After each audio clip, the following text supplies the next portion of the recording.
What's going on, everyone? Welcome back to Plus Added Time here on Project Dits. Nearly forgot the name of the show. I am Nathan, and hello, vintage Darragh. It's a retro Darragh this week. Hello, well, like always, you say that as if it's a one-off. It's every week at this stage, yeah. As if I'm you wearing... ever wear a kit post 2005. No, not since the. I'm not sure if you noticed, but since the Super League debacle, I have not worn kits produced during the FSG era. Oh, I thought about doing something similar, but then I just didn't bother. Turns out I'm horrifically fickle. Don't have enough jerseys to recycle, unlike myself. Wow, the vintage ones, United ones, are very expensive. I've been watching a few on eBay lately. I've got a few in the old watch list of some old ones. I even tracked down the grey one that Fergie made us change at half time. The invisible The Southampton invisible away kit. kit. Yeah, Yeah. so I've got a few of them, but they're very expensive.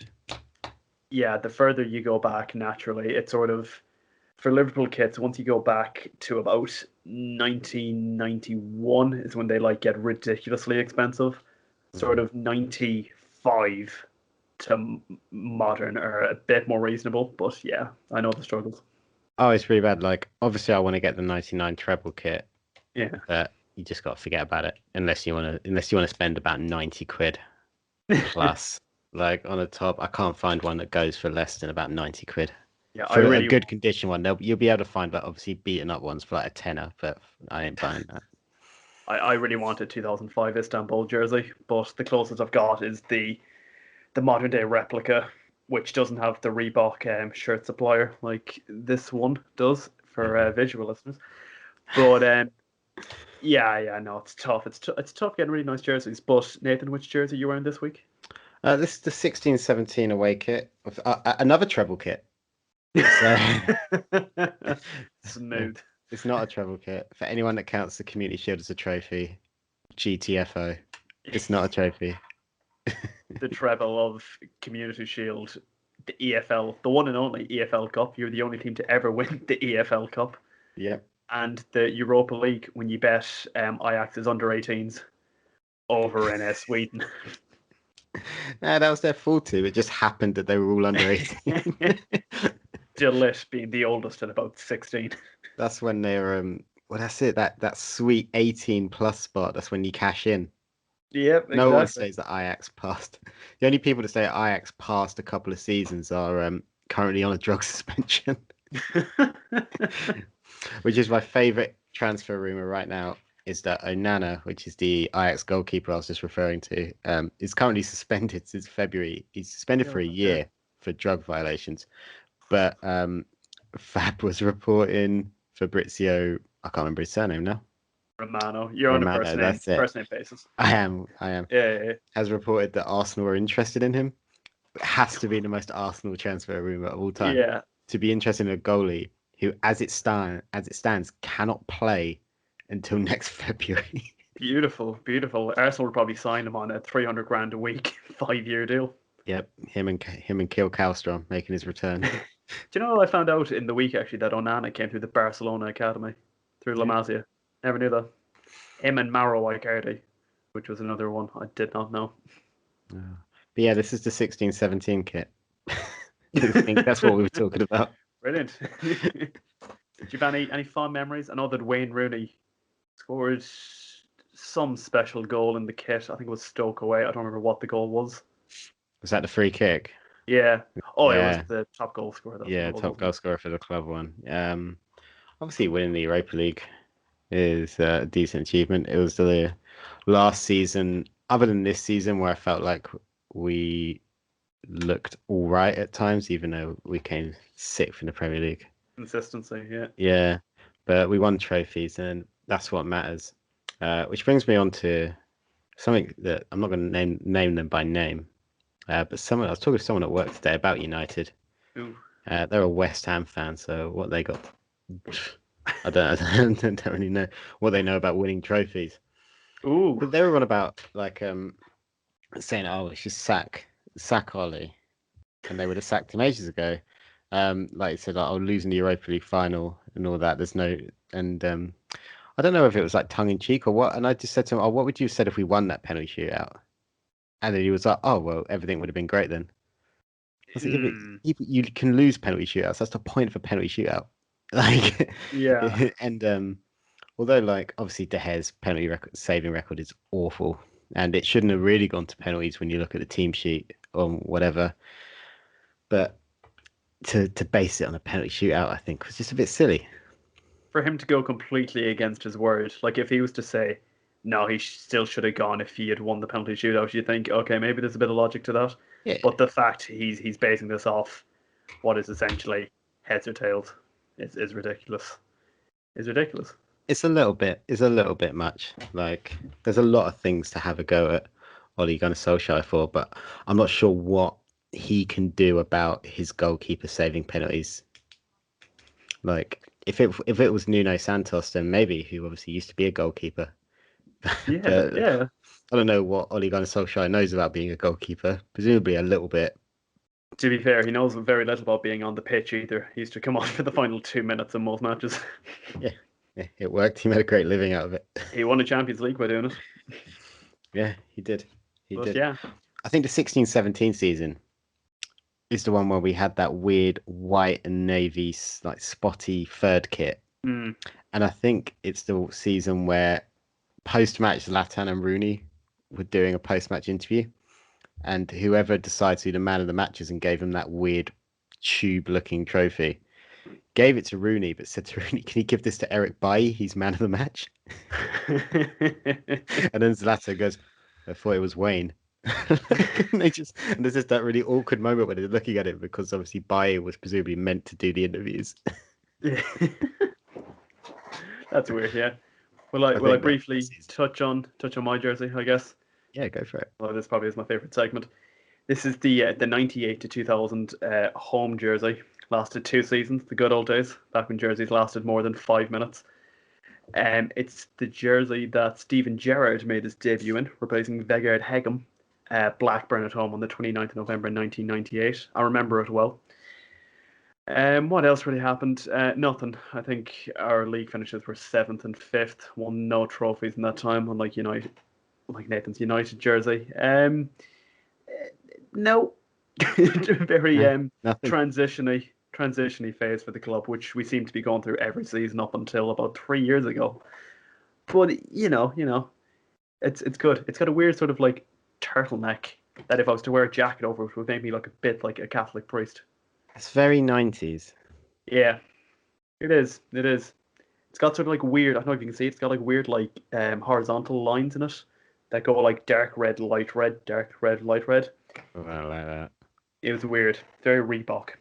Mm. So I'm just looking at this season as well, and that's the season where we had that stupid unbeaten run Oh where we lost yes, 4-0 away at Chelsea yes, yes, and yes. then didn't lose.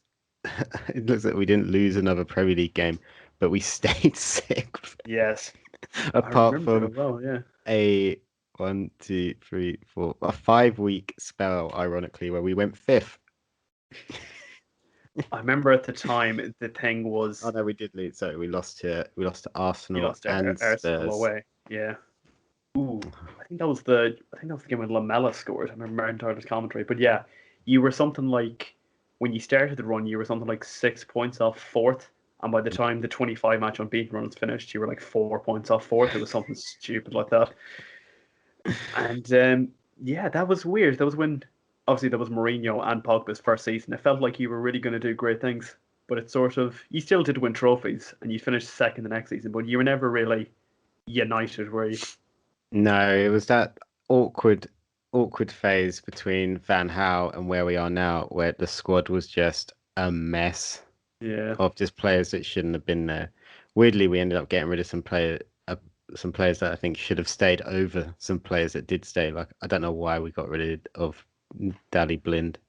I thought he was great for yeah, United, but then players like Fellaini, Mkhitaryan, and stuff hung on, and a Herrera, like yeah. and like hung on just forever.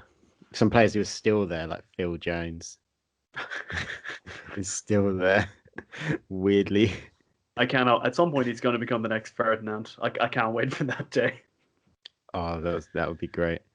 That'd be Yeah. great. And a player who scored, who I'm just looking up because in our last match of the season against Crystal Palace, a 2-0 win, a player called Josh Harrop scored for us. Came for our Oh, academy. Apparently, he's the number 10 at Preston North End now. So good for him. never in my life. I've played FIFA 17 career mode to the to the death. I've never You've heard that never name heard in of my life. Harrop? Yeah, never. And I for some of never the heard of him weird either. United players I do remember from around that time, like James Wilson, Cameron Borthwick-Jackson, Regan Poole. But I have never heard that name in my life. And the fact that he scored for you as well. Don't remember that game at all. Regan Poole was he's a Welsh boy. He was signed. I think he was a Moyes signing. I think. I Did he don't know not go where through the he is now. academy? No, No, we signed him at some really? point. He might. I don't know if he technically came through the academy because he was so young when we signed him, but he didn't. We Yeah. signed him from somewhere, probably Newport if he's Welsh, and somewhere like that, or Wrexham. Oh, it's a bit like Raheem Sterling. Raheem Sterling's actually from the QPR Youth Academy, joined Liverpool at 17, I think it was. Yeah, yeah. So, but yeah, I don't know. I think Regan Poole's playing in the Championship now. Trying to remember. I know Cameron Borthwick-Jackson's at Oldham. James Wilson is at Salford, of Who's the other one? course. Oh, the other one I think of is Roshan Williams, he was at Shrewsbury last season. I don't know if he's still there. People thought he was going to be a good player. As always, when these academy players go from like 16 to 17, so begins the hype train. And when And Van Gaal starts them week in, week out. Yeah, Tyler Blackett, who had yeah. a Oh, weird spell in Lord. Turkey not long ago. Yeah. Paddy McNair, Nottingham Forest legend. I feel like we go into these a lot. I feel this is every second Yeah. week we started listing Well, former Nottingham Forest have someone that everyone thinks is going to be like the next quote unquote Michael Carrick. And Makeda. yeah, no, it's a James Garner. He's just spent a season at Nottingham Forest. Apparently, had a really good season No. at Forest. He's been talked about for years, and he's either going to go on and be incredible and end up being like a McTominay, or he's just going to end up being a Makeda or an Andreas Pereira. Or a Nick Powell, Oof, Nick Powell. Wigan Athletic legend. But we're going through a bit of misery with this conversation, but a bit of joy in our lives, Nathan, for both you and I. The Champions League final, Manchester City bottled it. Fraudiola, he's back. I mean, I know he just won the Premier League with some ease, and he was on course to do a treble, but that doesn't matter anymore. He's lost the big one. He's been on course to do a quadruple for about 3 years in a row now, yeah. and then lost the FA Cup to Chelsea, ironically. Brilliant. And this Champions League final, Chelsea.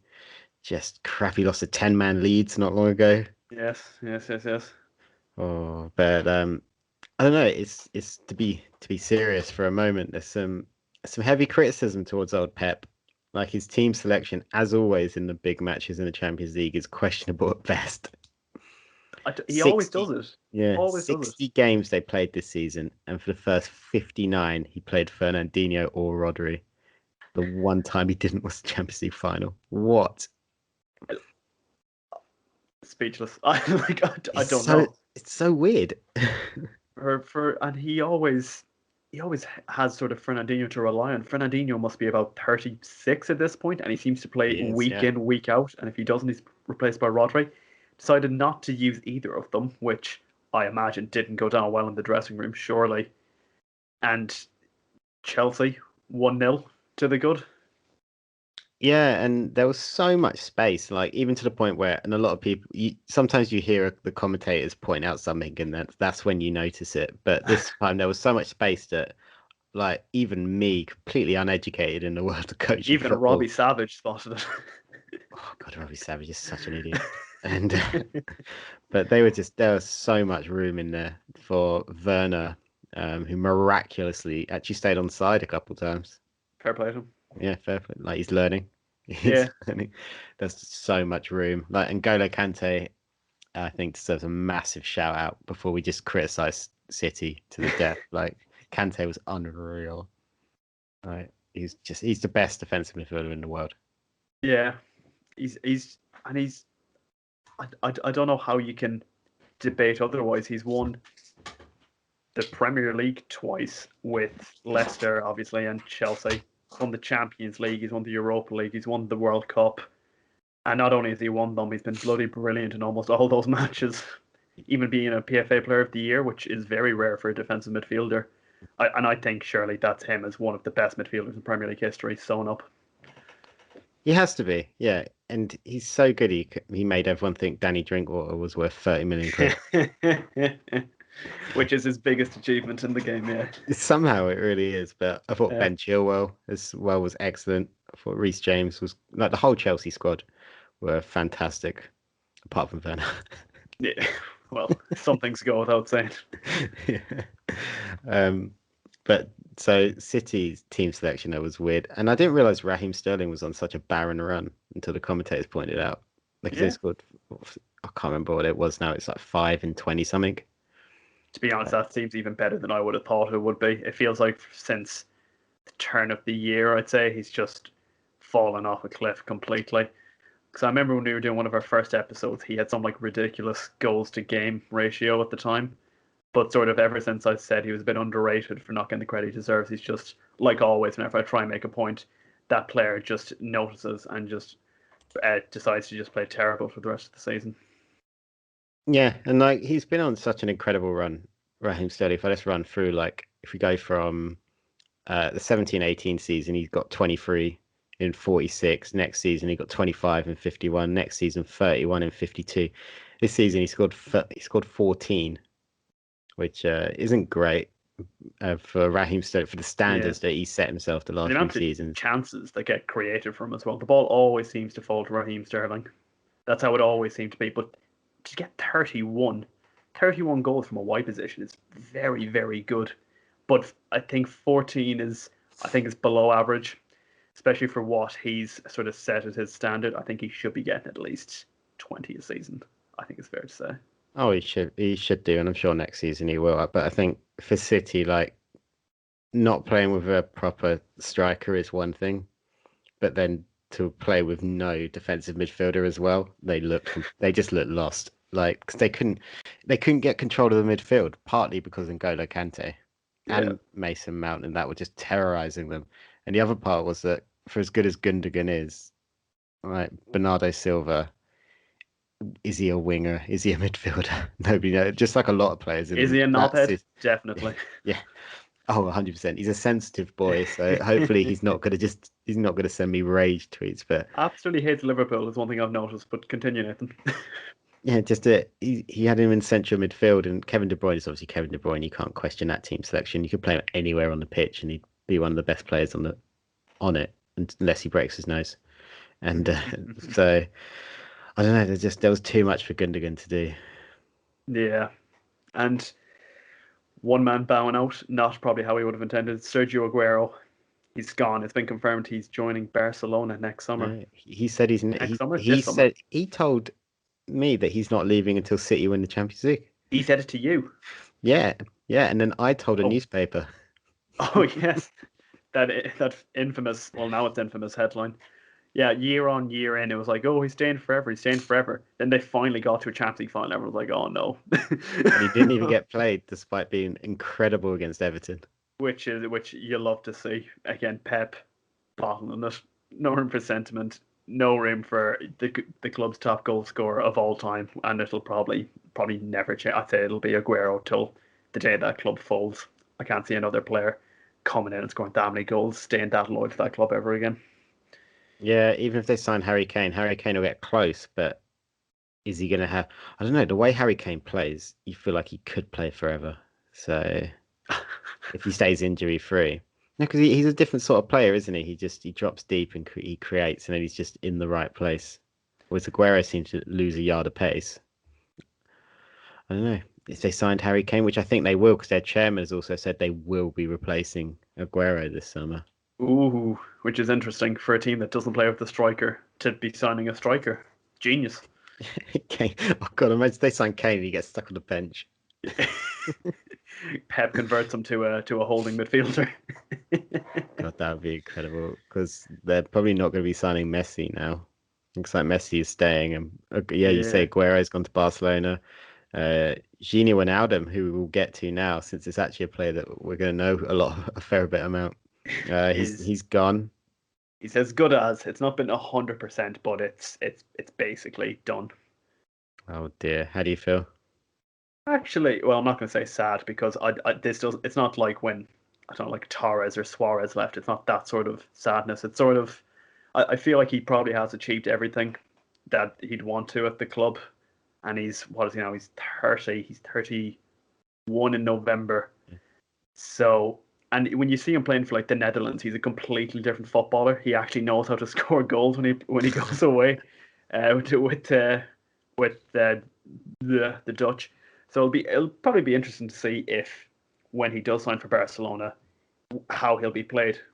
If he'll be played in more of an attacking position, could be a different lease of life for Gino Wijnaldum. He's sort of been like a number 6/number 8 for the Yeah, last 5 years since he came in as a winger from Newcastle. When he first came in as a winger, we thought he was going to be a winger, funny enough, but no, Klopp. Klopp went nope, and good. Yeah, he's sort of been there since the beginning. He was one of Klopp's first signings, the first summer of players that came in, and him and Firmino sort of feel like the two Jurgen Klopp Liverpool players that have just been there the whole time, and it'll be interesting to see how he's replaced. I imagine it'll probably be Curtis Jones, who sort of steps up. I don't think he's obviously not on the level of Gini Wijnaldum, but given two more seasons, I'd say he could be up there. But I'd say they need to make another centre mid signing. yeah, and I'm sure you will. I think we've heard that Ruben Neves at Wolves is available this summer for 35 odd million, which is Yeah, in Liverpool's kind of budget, given that you're probably going to, well, no more than I'd say 40, 50 million at tops is probably what Liverpool will play for someone this summer outright. yeah, I'd say Like so. that's about your budget. But uh, let's get on to we'll obviously know the Liverpool squad in the future for next season. But so let's get on to the England squad. Ooh, Euro, they are firmly going with calling it Euro 2020, mm. which is infuriating. It Yeah, infuriates me. And so we're going to run down the England squad, even though Dara's Irish. yeah. And I mean, the one thing that's annoyed me is that there's nothing too annoying me about this team. But It's you like having four right backs. I mean, I was a bit surprised, but the fact that he's brought Trent it gives me more of a reason to sort of watch the England results, especially with Jordan Henderson, captain, leader, legend, definitely playing at the tournament. Yeah, so I mean, one person I feel sorry for immediately is Nick Pope. Uh, the Yes, three goalkeepers are Dean Henderson, Sam Johnstone, and short arms Jordan Pickford, as I believe he's known. I wouldn't have taken Dino. Pickford. I found I Sam don't like Johnston. Jordan Pickford. I found Sam Johnston a bit of a weird one over Nick Pope. I know Well, Nick Pope's been maybe injured. look, we should have just had Dean Henderson, Sam Johnstone, and Heaton, and then we could have just had three United Academy goalkeepers. There you go. Get Roy Carroll out of retirement. Oh, he's not even English. What am I talking No, about? Ben Foster. Let's get Ben Foster in there. There you go. Yeah, so I don't know why Nick Pope's been dropped for. I'm presuming Johnston is going ahead of Pope because Yeah, he likes surely. Jordan Pickford, but I wouldn't have taken Pickford. I don't like him as a goalkeeper. Sure, he's a great bloke. I don't even think he is a great bloke. I've seen some videos that make him look like even more of a knob. But I don't know. Do you think like surely Henderson has to start? But do you reckon there's there's that thing in Gareth Southgate's head that Pickford's the number one still? Yeah, The fact that he's going at all, yeah. I think Pickford will go. I think I like Henderson. I think Henderson really seized his chance when David De Gea went down injured for a bit earlier this season, and I know David De Gea kind of came back into kind of the fold as the number one for the last kind of 3-4 games, for better or worse, whatever you think of that is whatever. But I think Henderson, the first half of the season, he obviously didn't play a lot, and then, but the second half, he was keeping David De Gea out the side. Yeah. So, but I think Pickford will probably be his number one. Yeah, are you a bit devastated? You don't sound overly impressed. I just don't rate Jordan Pickford that much. Yeah. I think he's got too many mistakes in him. I don't think Ancelotti, if you asked him, he's not even Everton manager anymore. But Oh, which is brilliant. I love that as well. I think if he could have signed a replacement, I think he probably would have done. Yeah. I don't know. What Yeah. do you think? Do you think Jordan Pickford should be number one out of those three? No, I mean straight away to go Dean Henderson. Like it's not a great selection. It's like you want to, a slap in the face or a kick in the balls. I mean, I'd rather just have neither. I don't like either of them overly. But I think for what Dean Henderson did at Sheffield United last season, and I think and at United this season as well. Obviously, De Gea went away, gave birth for a couple of weeks. I think did he? And then Yeah, he had Henderson a kid came in. early and then he was injured for a Yeah, bit as well. yes, and Henderson sort of he was brought back in and he never really looked back. He seemed to be doing pretty admirable. And you sort of see how much Sheffield United have just sunk like a stone this season. And I think it's no coincidence that the one season they were in the Premier League, they did pretty well. They had Dean Henderson in goal. I do find Jordan Pickford a bit of a weird one. I'd sort of expect him to be in the squad just because of, leadership. I imagine Southgate likes, and Pickford's been there. He's been Yeah. there is what I'm getting at. Um, and he seems like a bit of a character, whether that's for good or for bad, in the same way sort of Joe Hart did. But yeah, Sam Johnston I found interesting. I was thinking about Carl Darlow. Do you remember in like around December time, he was like properly being built up in the media. Absolutely no word of him ever since. Well, he got dropped for who's the Newcastle guy? Dubravnik? Oh, Dubravka? Dubravka, yeah. Yeah. He came in. I'm just like overall out of kind of the four that we've mentioned the most about, I would have had like completely uneducated opinion on goalkeeping. I thought Nick Pope would have been England number one. I think he had a Hmm. fantastic season, and not just this season. He was great last season. I think he won the Golden Glove last year, or if not, he was very close to. Yeah, like he's always been like obviously he has to face a lot of shots at Burnley, like compared to the guy who did win the Golden Glove, which is Edison, who I don't think can. I think like he's won more Golden Gloves than he concedes goals. But Probably. like I thought Nick Pope would have been England number one by now. Yeah, it's not that he's not in the squad again. I know he's been injured and whatever, but he has to go to the tournament. There's no doubt in my mind. Yeah. So, well, defenders, I love the fact that in the England announcement after the goalkeepers, the very first name is Trent Alexander-Arnold. Like it's just right there. So Yeah. I'm just gonna run through Trent Alexander-Arnold. It's a no-brainer, and that he has to go. Ben Woo. Chilwell has to go. Connor Cody. Yeah, haven't seen a lot of Wolves this season, but by all accounts, Leadership again, I imagine, is a they've big not thing been for great. Southgate. He's the captain, of course. Yeah. Reece James, we said a piece about him when we talk about Champions League final. Harry Maguire, great season, but he's injured. Why is he going? Tyrone Mings, no idea whether he should be going or not. But I don't know who else you pick. I guess. Well, there's Ben White. He's been all right. Decent. Villa have had a good season. Tyrone Mings, I think, again, is the captain of Villa, isn't he? Him and Emiliano Martinez sort of Yeah, linking up as a bit of a back two. Obviously, not at the heart of the centre back, Martinez being the goalkeeper. But yeah, I think that's fair. I think that's yeah. fair. Luke Shaw, I think that's No unquestionable. The brainer. season he's Yeah. had. Yeah, I think he'll probably start, which means that Kieran Trippier will be left wing back. John Stones, I don't think you can question that either. He didn't Yeah. have a great final. Yeah. But the rest of the season, he's been unquestionable. Kieran Trippier, he's obviously had a Yeah. great season. Atletico won La Liga. Yeah. He was first choice under Simeone as well, which everyone seems to question that. I don't know what people have against Kieran Trippier. I don't like the fact that he gets played just wherever in the England team, but I do think he's a great player. Yeah, I'm very interested to see whether he starts him or not. Because obviously I've watched barely any of Atletico this season at all. I'm more so thinking of last season when they played us and he was very good. They were very good and over the two legs, very solid.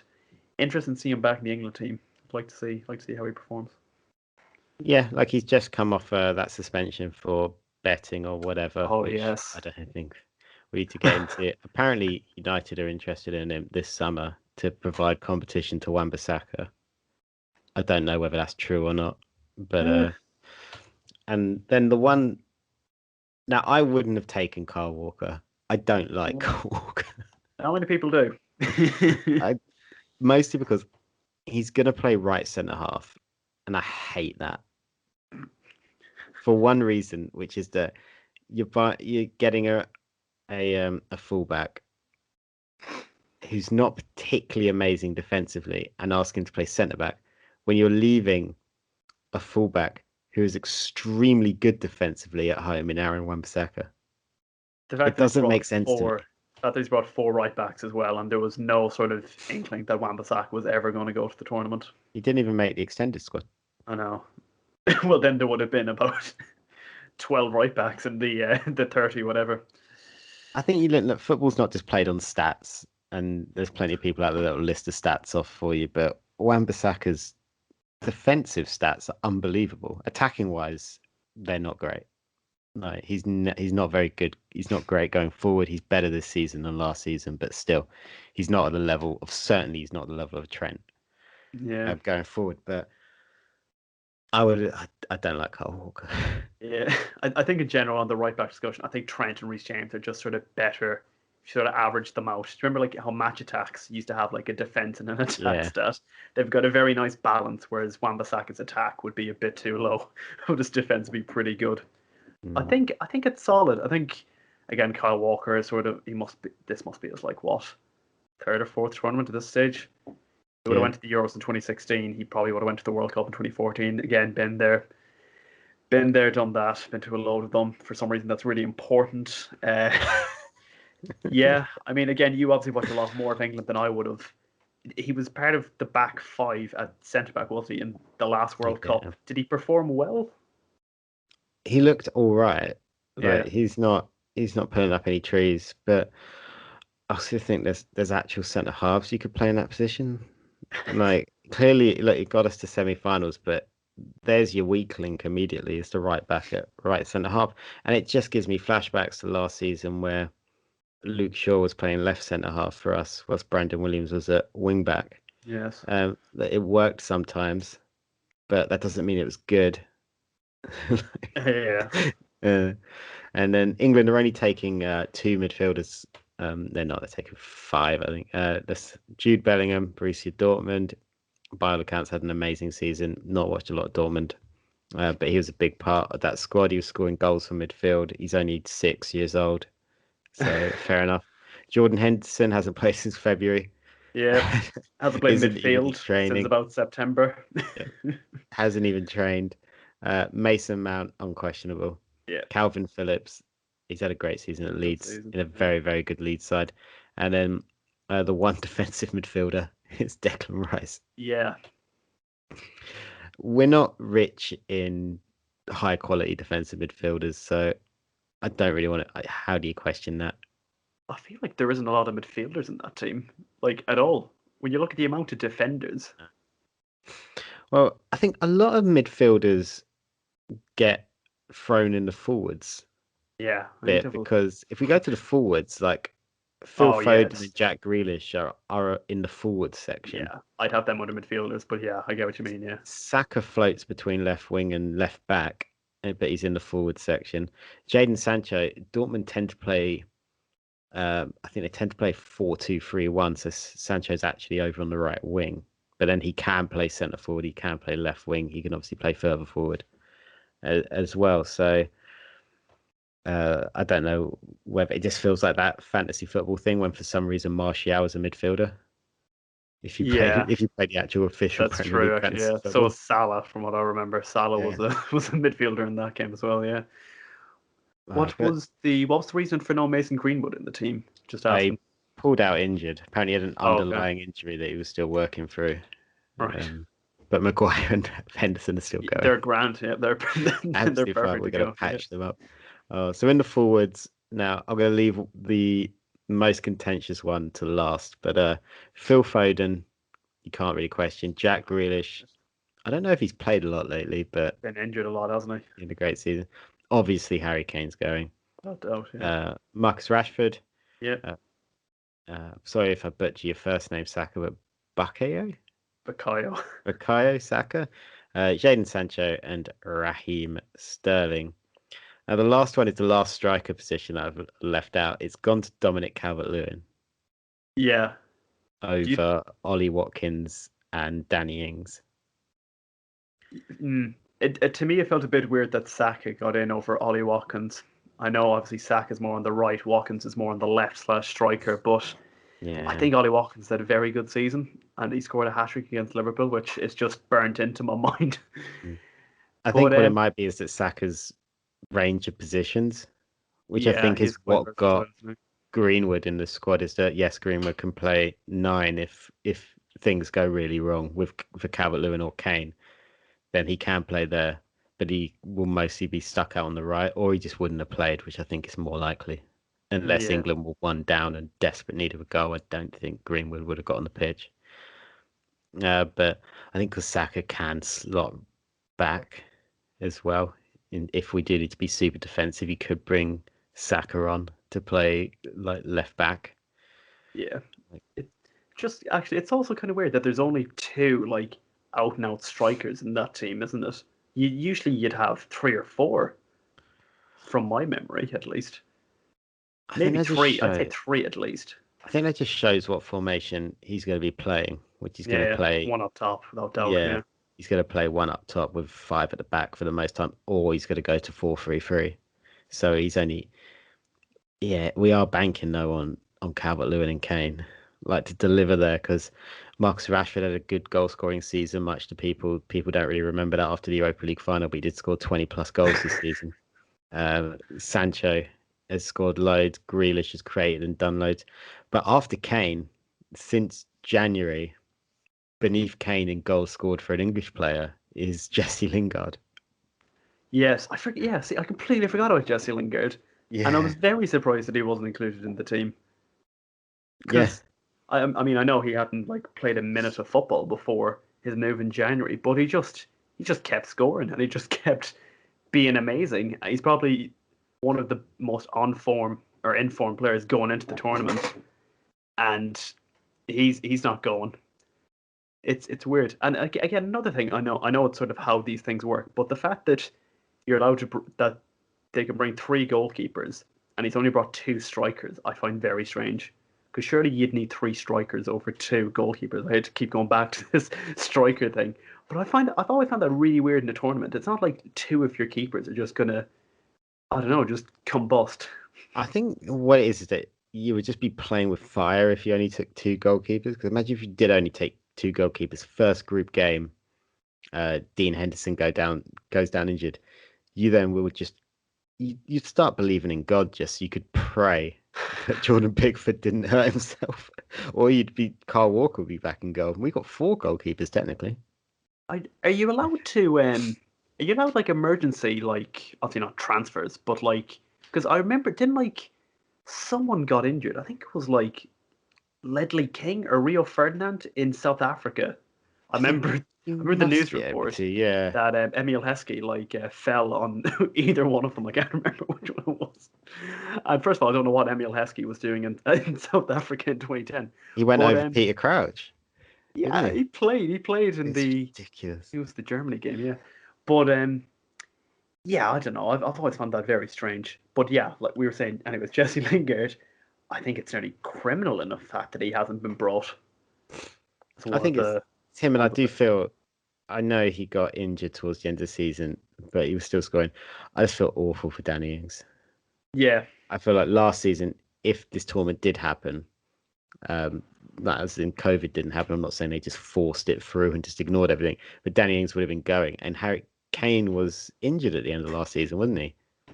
So Danny Ings had every chance to be starting, like in that tournament, because he was I on don't know. fire. Weird. He had Yeah. another great season, and he just doesn't make the squad.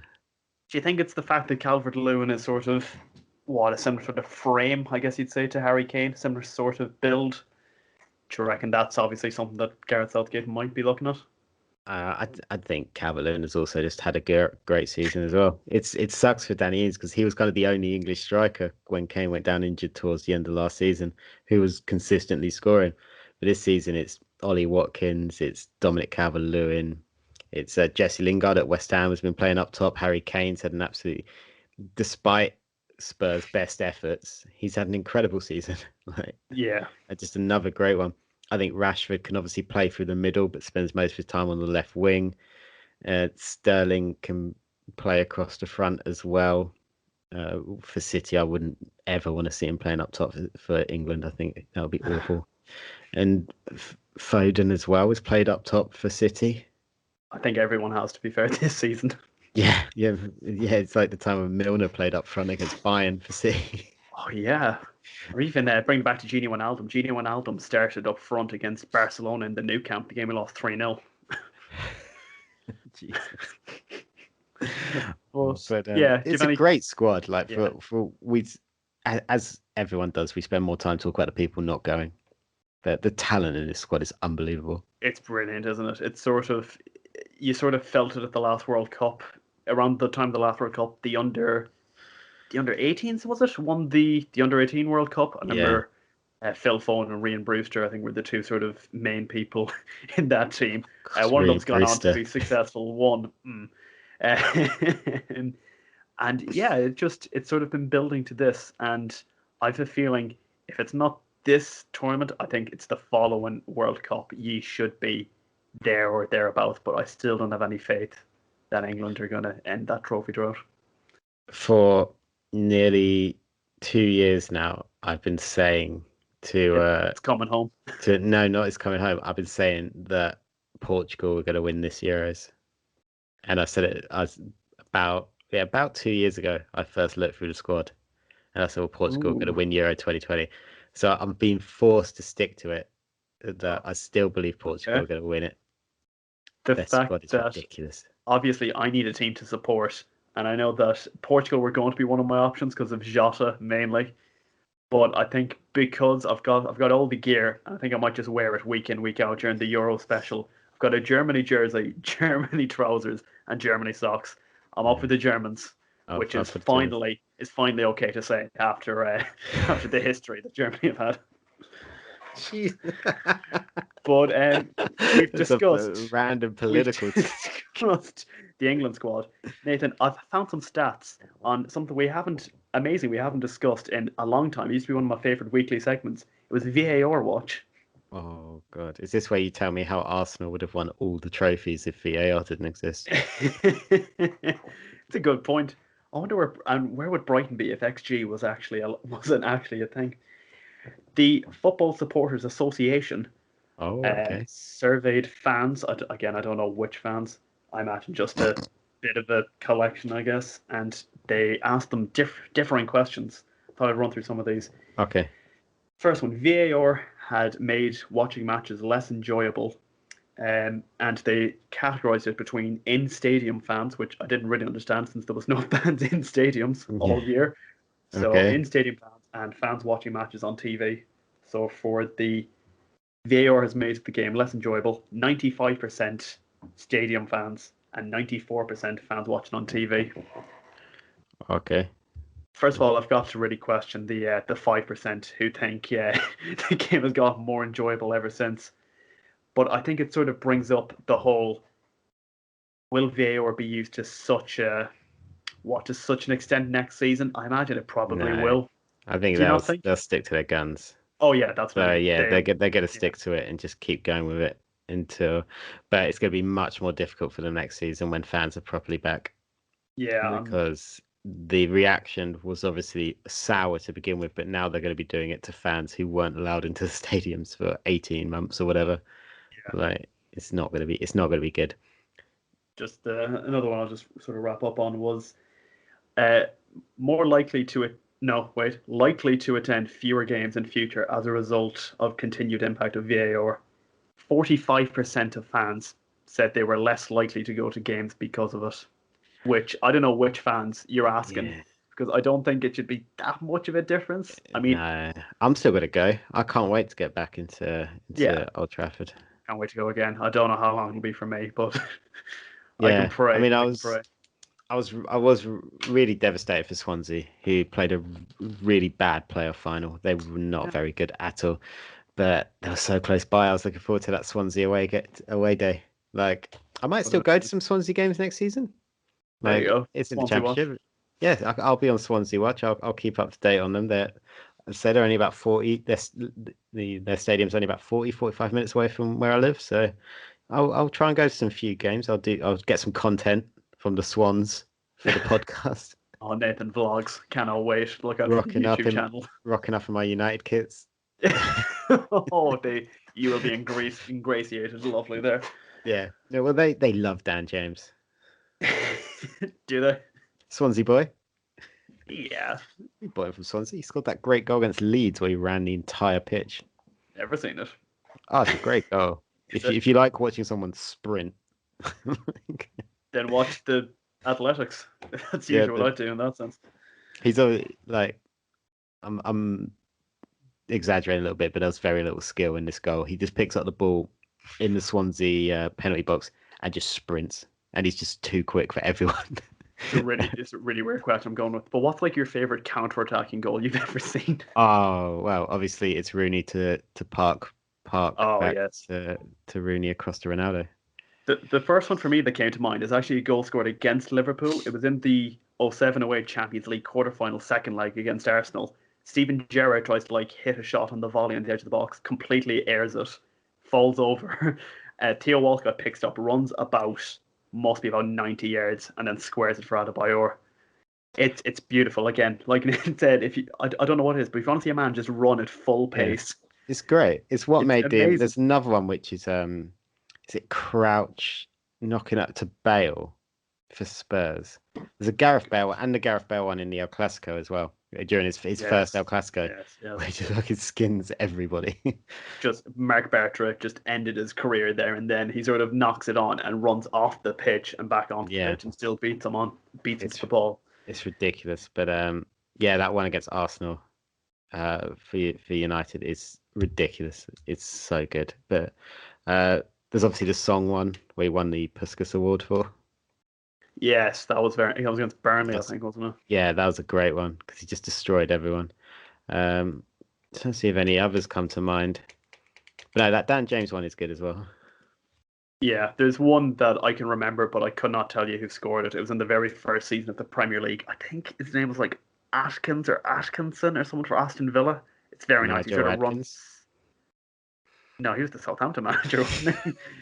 He sort of runs the pitch and then lobs the keeper at the end. It's very nice.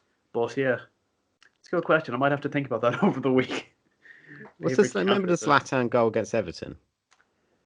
Oh That Lord, was if I'm on the spot kind there. of a counter attack, but he just lobs the goalie from about 50 yards. Yeah, no. It's the one that bounced, then hit the crossbar, then everyone didn't know it was if it had gone in, and then the ref did the signal for goal line technology to say it had gone in. No, that's it sounds like it was in that kit that you're wearing, but Yeah. I can't think of it off the top of my head at all. No, Oh. Trying to think if there's any other great United ones. I'm trying to think of actual Liverpool ones. Yeah, they're actually Something to quite do with hard. probably something to do with the front three. There's one away at Brighton. I remember was very nice that Salah scored. I think, but they're tough. They're tough for a team who relies a lot on counter attacking. There's a counter attack, like Can't yeah, a think of lot of one. our goals are counter attacks. It's just that there's too many goals to try and remember. But the one recently when we sent our under sevens against Leicester was a good counter attack. The Mason Greenwood one when Amad Diallo outmuscles someone despite being about 2 foot tall and just squares the ball to Mason, who does two defenders and slots in the corner. Yeah, But that was off a counter attack. sort of. There's I mean, I had obviously actually Torres against Barcelona. that's probably the goat, isn't it? That's Probably got is. that's I was stunning. thinking, obviously, to bring it back to Liverpool, like always, but I was thinking, I mean, I prefer a counter attack where like it's actual like nice build up play the whole way. But the Salah one against United last season, where Allison just kind of kicks it long, but I feel that's too direct. I know it is technically a counter attack, but I want my counter attacking goals to be nice build up play, played in I behind, think and that is what we're both trying to say. There's loads of trying to counter-attacking goals which are list. just kicking it Yeah, off, and then one player picks it up and runs. But then with the United one against Arsenal, it obviously gets picked up by someone, spread wide again, back to the centre, spread wide yeah, across that's to a the very nice striker, goal. and it's just destroying like the entire squad. But yeah, I'm gonna have it has to be United against Arsenal. That's such a good counter-attack. The Torres one is good, but Go on, again, you have to. it falls into that thing of is it really a counter attack because they just kick it long It and is a long ball, Barcelona isn't have gone it? all well he would have been offside if he had crossed the halfway line, but it's because he picked it up in his own half. That was the goal that sent Pep Guardiola into a sabbatical before he re-emerged at Bayern Munich about 13, 14 months after that. Took a Yeah, full season off, which is weird to think about now. it's great because then he went on to win multiple Champions Leagues because he learned his lesson from that night. He says from a different universe. It's like, oh, the Champions League thing is easy. I don't need Messi to do this. Yes, you do. Not only Messi, you need prime Right. Lionel You need Messi Messi, you to need stand a Xavi, chance. you need Iniesta, you need Pirlo or Puyol.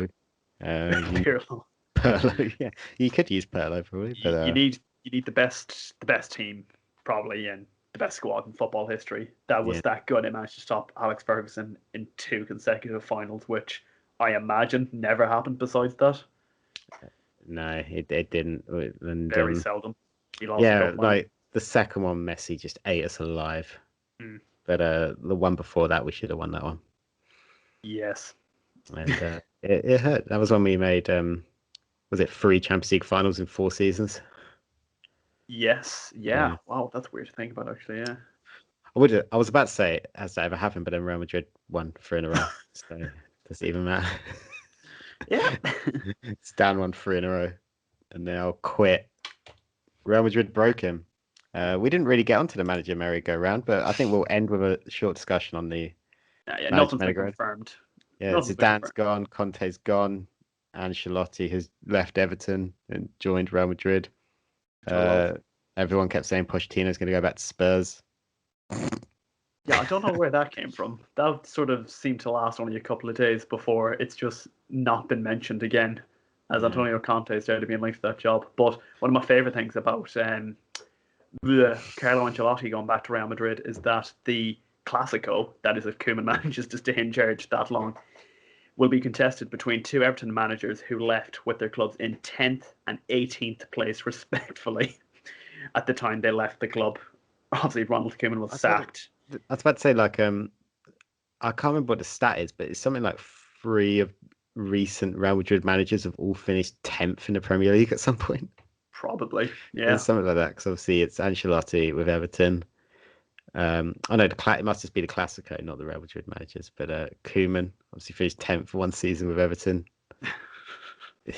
Yeah, Just like, yeah. it's all a bit weird, isn't it? Like Mourinho's. Have we mentioned Mourinho at Roma? That must have been on last week's show. We must have talked about that. At some point, that's been out there a few weeks now at this stage.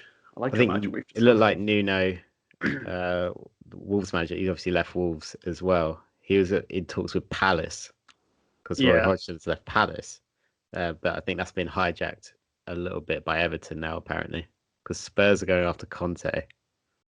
The thing is, do you know what's going to happen with Nuno going to Everton? He's going to have one good season where we think, wow, Nuno is this. He needs to get like the United or the City job. Then what'll happen is it'll somehow go wrong because it always does for Everton. I know it's usually Everton fans who say the world is against us. No, like there's definitely some higher being that is against that football club. They cannot do anything for love nor money. The fact they brought in Carlo Ancelotti, and I thought if Ancelotti can't do it, no one can. Not only did Ancelotti not do it, he came 10th. I think with Ancelotti, he's leaving. He's leaving a project like half done because they Yeah, had that great summer, but that's like this isn't like going to United, City, or Liverpool where you could just buy 2 or 3 decent players to kind of turn a squad around because you already had great players. He's going to have like an aging Theo Walcott, you say Seamus that though. Coleman. You say that there was a couple of seasons ago when Everton spent something like 100 odd million when they signed like Sigurdsson for like 50 million. I mean, I Yeah, say but Sigurdsson they and signed Balassi. Sigurds. I say Sigurdsson and Balassi, but at the time, you've got to hear me out. It looked like good business, Yannick Bolasie is still somehow an Everton player. probably. Oh, it's like when those players return to Chelsea online, and it's like Zappa Costa is still a Chelsea player. The one for me is what's his face? Carl Jenkinson was an Arsenal player until I think last season. I think the end of last season. He Yeah, finally left that club. But when you see them in like the like training gear and preseason, and they just look like way past the pictures they should be in, if you know what I mean. they've been photoshopped in. They're not even in it. God, yeah, Yannick Bolassi's still at Everton. Yeah, he was That's on okay. loan. Was he on loan at Borough?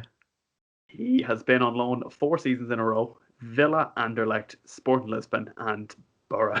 He hasn't Anderlecht, played is that for one of Everton. Vincent Company's weird Anderlecht signings last season? It was not. It was not Oh, 2018-19. But he hasn't played. So he was signed for 30 million. He scored 2 goals in 32 games. Hasn't played since 2018. 30 million. yeah, I was reading it. The other day. Kevin Wimmer has finally left Stoke. and they signed him for God, 18 million in their last Premier League season. good lord. He's only just left, so and he played like 3 games in his first season or something. Was he at like Tottenham? I think Kevin Wimmer. Yeah, it was one of those weird signings they made along with Kirakes and people like that. Yeah. Oh my God. Yeah. Remember how The bad Kirakes Romanian was? guy. Yeah. I think that was. I think they were part of the bail money. They must have been. Yeah. I feel But like yeah, they that's would the have been. manager's roundabout. Anyways, yeah. We ended up on Kevin Vimmer. And Vlad Kirshkis or whatever. I don't even remember his. I think it was something like that. Anyway, guys, thank you very much for listening. Next week, we are going to do our Euro 2020. I'm not calling it that. I'm refusing. I'm just going to call it the Euros. We are going to do our sweepstake next week. We are going to have special guest Reen. If you remember him from a past episode, he's going to be back to do the draw for us. We're going to get 3 countries each. And as we said, whoever's country gets the furthest, they win. And the other person has to watch a full match of their club's worst in recent history and do a full match analysis on it for the podcast. We've already got the Liverpool one sorted. I don't know. Have you picked one for United? I'm Surely it's still got to be trying MK to. Dons, isn't it? That was one of the first ones I thought of, to be honest. Yeah, I but think I'm with the trying MK Dons to. one, it was a C team, so I feel like it's not going to hurt as much because I'll just be watching it and be Yeah. like, yeah, Joe Riley was shit.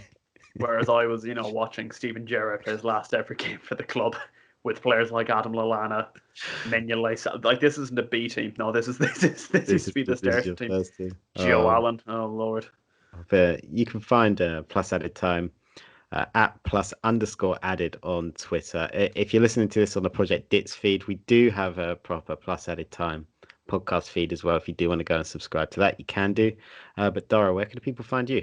Find me on Twitter at Gibbons_Darragh, Gibbons_DARRAGH. All right, and you can find me at Nathan Greenway, which I forgot to mention, and we'll be back next week. Usually I say enjoy the football, but there isn't any. It's makes for a change. There's loads of tennis on. Go watch tennis. Bye now. Why not? Good luck.